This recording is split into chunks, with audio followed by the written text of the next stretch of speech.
This is the Star News Brief. I'm Gloria Musimbi.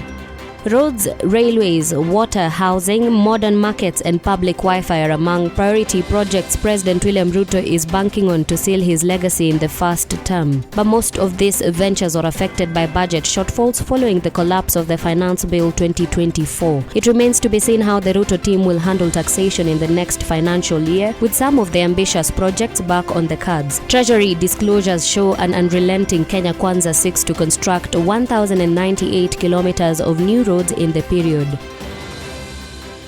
Get a copy of The Star by subscribing to our e-paper for 40 shillings by logging on to www.mgazzetti.com.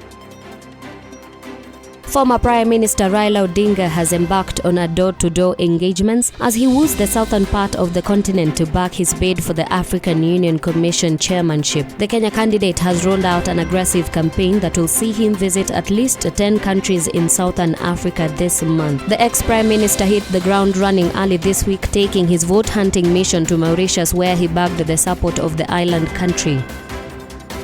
More than 2 million Kenyans will require humanitarian food assistance until May, a report from the Farmer and Early Warning Systems Network has said. The Early Warning System estimates between 2.5 and 2.99 million people will need food aid from October last year to May. Food insecurity is expected to peak in February before the onset of the March to May long rains. In particular, pastoral areas in Turkana, Marsabit and Garissa counties are projected to experience a food crisis through to at least May.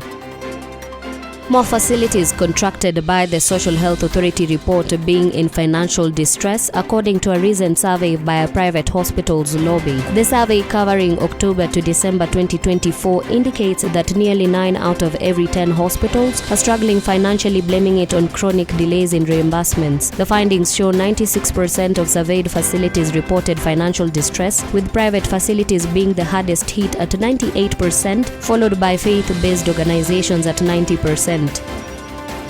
It was often a Herculean task to get Roslyn Odede to comment on an emotive issue, especially when the iron was still hot. Instead, she opted not to comment than inflame the situation. Odede sat in the Law Society of Kenya Council when Nelson Harvey was the president of the organization and when it encountered considerable tumult. Her approach, even when addressing an emotive or controversial issue, was to be firm-handed but calm and avoid confrontation. Her conviction was that still waters run deep, and it worked, at least for her.